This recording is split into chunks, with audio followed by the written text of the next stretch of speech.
Hey, I'm Andy Slade. I'm here today with Corbin from Works Chassis, and we're going to continue our series about the fundamentals of marksmanship. So the next thing we're going to talk about is sight picture. So sight picture is how the reticle appears on the target.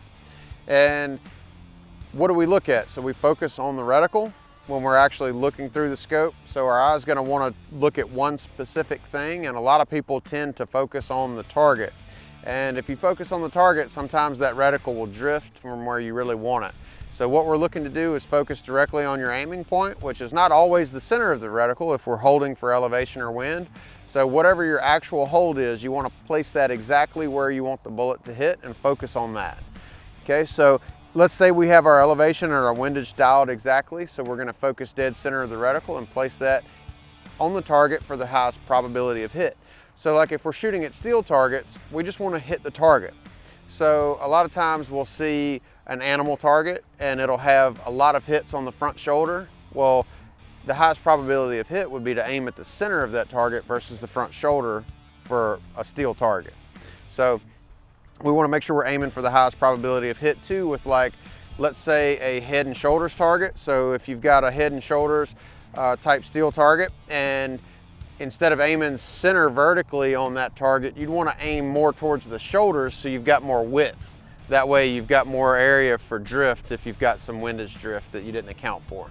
We're generally more confident in our elevation than we are our windage, so that's why we would tend to aim somewhere on the target that would give us the most amount of width so that we can have that hit percentage on our windage.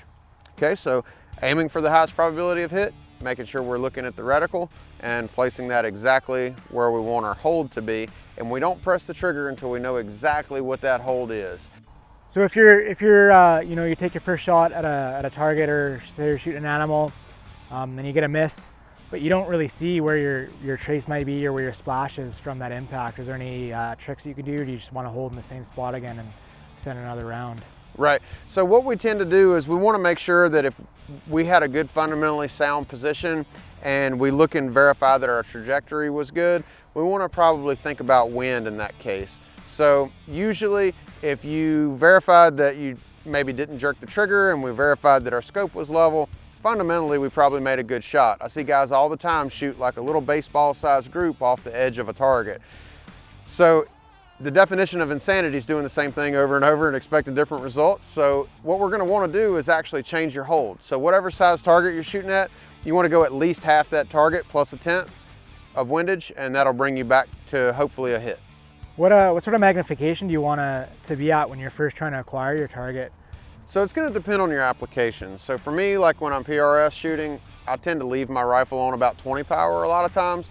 But that's because I've practiced a lot and I'm able to get that good natural point of aim established early, and I'm able to find that target quickly.